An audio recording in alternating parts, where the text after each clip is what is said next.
சமீப காலமா தமிழக அரசியல் வட்டாரத்துல எங்க பார்த்தாலும் மாணிக்கம் தாக்கூர் பேச்சு தான் அடிபட்டுட்டு இருக்கு. குறிப்பா 2026 சட்டமன்ற தேர்தல்ல ஆட்சியில பங்கு வேணும்னு இவர் தொடர்ந்து வலியுறுத்திட்டு வர்றது காங்கிரஸ் மற்றும் திமுக கூட்டணிக்குள்ள அரசியல் விவாதங்களை அதிகரிச்சிருக்குன்னு கூட சொல்லலாம். இப்படி துணிச்சலா தனது குரலை எழுப்பக்கூடிய மாணிக்கம் தாக்கூர் எப்போதிலிருந்து அரசியல் இருக்காரு, அவர் ஏன் காங்கிரஸ்ல முக்கியமா பார்க்கப்படுறாருன்னு பார்க்கலாம். அகில இந்திய காங்கிரஸ் கட்சியை சேர்ந்த முன்னாள் எம்பி சுதர்ஷன் நாச்சியப்பனோட சகோதரர் மகன் தான் மாணிக்கம் தாக்கூர். 1999 காலகட்டத்துல சுதர்ஷன் நாச்சியப்பன் நாடாளுமன்றத்துல மக்களவை மாநிலங்களவையில எம்பியா இருக்கும்போது மாணிக்கம் தாக்கூரை அரசியல் அறிமுகப்படுத்தினார்னு கூறப்படுது. அது மட்டும் இல்லாம மாணவர் பருவத்திலிருந்தே காங்கிரஸ் இயக்கத்துல செயல்பட்டு அரசியலுக்குள்ள படிப்படியா வந்திருக்காரு மாணிக்கம் தாக்கூர். அதுக்கப்புறம் 2009 நடந்த மக்களவை தேர்தல்ல முதன்முறையா விருதுநகர் தொகுதியில இவர் போட்டியிட்டாரு. அதுவும் நாடாளுமன்றத்துல வலிமையான குரலா இருந்த மதிமுக பொதுச் செயலாளர் வைகோவை எதிர்த்து போட்டியிட்டு வெற்றி பெற்று அரசியல் வட்டாரத்துல பெரிய அளவுல பேசப்பட்டு நாடாளுமன்றத்துக்குள்ள முதல் முறையா நுழைஞ்சாரு. அதன் பிறகு 2014 நடந்த மக்களவை தேர்தல்ல அதே விருதுநகர் தொகுதியில போட்டியிட்ட போதும் ஆளுங்கட்சியா இருந்த அதிமுக வேட்பாளர் டி ராதாகிருஷ்ணனை எதிர்த்து போட்டியிட்டு தோல்வியை சந்திச்சாரு. அந்த தோல்விக்கு பிறகு 2019 மக்களவை தேர்தல்ல மீண்டும் விருதுநகர் தொகுதியில போட்டியிட்டாரு. அப்போ மாணிக்கம் தாக்கூருக்காக வைகோ பிரச்சாரம் பண்ணது அரசியல் வட்டாரத்துல பெரிய அளவுல பேசப்பட்டுச்சுன்னு சொல்லலாம். ஏன்னா 2009 வைகோ யார்கிட்ட தோற்கடிக்கப்பட்டாரோ அதே மாணிக்கம் தாக்கூருக்கு வைகோ பிரச்சாரம் செஞ்சார்னு பேசப்பட்டுச்சு. அதுக்கப்புறம் அந்த தேர்தல்ல என்டிஏ வேட்பாளர் அழகர் சாமியை தோற்கடிச்சு மீண்டும் வெற்றியை பெற்றார். அது மட்டும் இல்லாம அதுக்கப்புறம் சமீபத்துல நடந்த 2024 நடந்த மக்களவை தேர்தலையும் அதே விருதுநகர் தொகுதியில என்டிஏ கூட்டணியில இருந்த தேமுதிக வேட்பாளர் விஜய் பிரபாகரன் எதிர்த்து போட்டியிட்டு நெருக்கமான வாக்கு வித்தியாசத்துல வெற்றி பெற்று 3வது முறையா நாடாளுமன்ற உறுப்பினர் தேர்ந்தெடுக்கப்பட்டாரு மாணிக்கம் தாக்கூர். முக்கியமா தமிழ்நாட்டோட விருதுநகர் மக்களவை தொகுதியை பிரதிநிதித்துவப்படுத்தும் நாடாளுமன்ற உறுப்பினராகவும் இவர் இருக்காரு. இப்படி 3 முறை வெற்றி பெற்ற தேர்தல் பின்னணி மற்றும் அரசியல் அனுபவம் இருக்கக்கூடிய மாணிக்கம் தாக்கூர் சில சமயங்கள்ல தன்னுடைய குரலை துணிச்சலா எழுப்பி நாடாளுமன்றத்துல அவ்வப்போது சஸ்பெண்ட் கூட செய்யப்பட்டிருக்காரு. அதுல குறிப்பா சொல்லணும்னா 2020 நாடாளுமன்றத்துல டெல்லி கலவரம் தொடர்பா விவாதிக்க வேண்டும்னு எதிர்கட்சி எம்பிக்கள் அமளியில ஈடுபட்டு காகிதங்களை கிழிச்சு எரிஞ்சப்போ மாணிக்கம் தாக்கூர் உட்பட 7 எம்பிக்கள் அப்போ சஸ்பெண்ட் செய்யப்பட்டாங்க.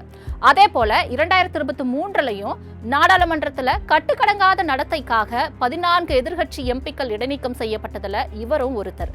அதுக்கப்புறம் சமீபத்துல நாடாளுமன்றத்துல சீன ஆக்கிரமிப்பு பத்தி ராகுல் காந்தியை பேச அனுமதிக்கவில்லைன்னு கூறி காங்கிரஸ் எம்பிக்கள் முழக்கமிட்டு சிலர் காகிதங்களை கிழிச்சு சபாநாயகர் இருக்கையை நோக்கி எரிஞ்சாங்கன்னு சொல்லி மாணிக்கம் தாக்கூர் உட்பட 8 எம்பிக்கள் சஸ்பெண்ட் செய்யப்பட்டாங்க. இப்படி தன்னுடைய குரலை எல்லா விஷயங்கள்லயும் வலுவா எழுப்பக்கூடிய மாணிக்கம் தாக்கூர் தமிழ்நாடு சட்டமன்ற தேர்தலையும் தன்னுடைய கருத்தை வெளிப்படையா சொல்ல ஆரம்பிச்சாரு. அதிலும் குறிப்பா 2021 சட்டமன்ற தேர்தலுக்கு பிறகு திமுக தலைமையிலான ஆட்சியில காங்கிரசுக்கு உரிய பங்கு வழங்கப்படலன்னு தன்னுடைய அதிருப்தியை வெளிப்படையா சொல்ல ஆரம்பிச்சாரு. அதே நேரத்துல வருகிற சட்டமன்ற தேர்தல்ல திமுக கிட்ட ஆட்சியில அதிகாரத்துல பங்கு வேணும்னு தொடர்ந்து வலியுறுத்திட்டும் வராரு. இதனால அரசியல்களும் சூடுபிடிச்சு இருக்குன்னு கூட சொல்லலாம். அதே போல திமுக தரப்பும் முதல்வர் மு க ஸ்டாலினும் கூட்டணி தொடரும், ஆனா ஆட்சி பகிர்வு இல்லைன்ற நிலைப்பாட்டை தெளிவுபடுத்தி இருக்காங்க. ஆனா அதுக்கு பதிலடி கொடுக்கும் விதமா மாணிக்கம் தாக்கூரும் ஒரு ட்விட்டர் போட்டாரு. அதுல 2006 மக்கள் தீர்ப்பை செயல்படுத்த காங்கிரஸ் தவறிடுச்சுன்னு போட்டிருக்காரு. இந்த பதிவு திமுக காங்கிரஸ் இடையே பிளவை ஏற்பட்ட விதமாவே பார்க்கப்பட்டுச்சு. ஏன்னா 2006 திமுக கூட்டணி மூலமா தான் ஆட்சி அமைச்சது. அப்போ ஜெயிக்க மட்டும் கூட்டணி தேவைப்பட்டுச்சு, கூட்டணியில பங்கு கேட்கும் போது தேவைப்படலையான்னு அந்த பதிவு மூலமா சொல்லி இருக்காரு மாணிக்கம் தாக்கூர். இதனால திமுக காங்கிரஸ் இடையே திரைமறைவுல சலசலப்பு ஏற்பட்டு வருது. தொகுதி பங்கீடு தொடர்பான அறிவிப்பும் தாமதமாகிக்கிட்டே வருதுன்னு கூட சொல்லலாம். இதனால இன்னொரு பக்கம் தமிழக காங்கிரஸ் கமிட்டி தலைவர் செல்வ பெருந்தகையும் பொது வழியில கூட்டணி தொடர்பா யாரும் பேசக்கூடாது, அப்படி பேசினா நடவடிக்கை எடுக்கப்படும் சொல்லியிருக்காரு. அது மட்டும் இல்லாம காங்கிரஸ் தலைமை கிட்ட புகாரும் தெரிவிச்சதாவும் தகவல் வெளியாச்சு.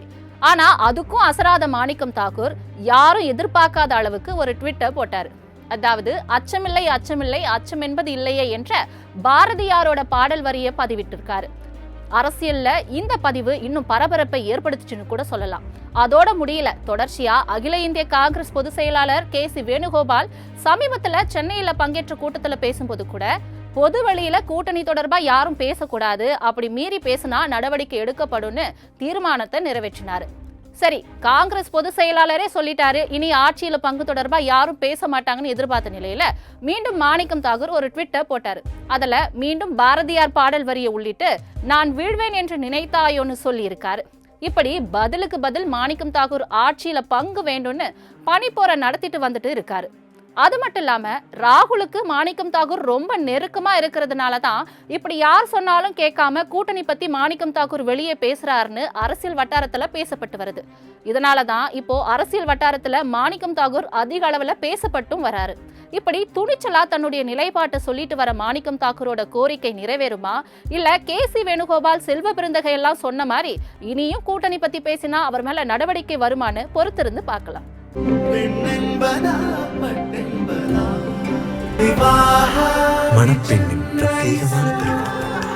விவாஹா தி சென்னை சில்க்ஸ்.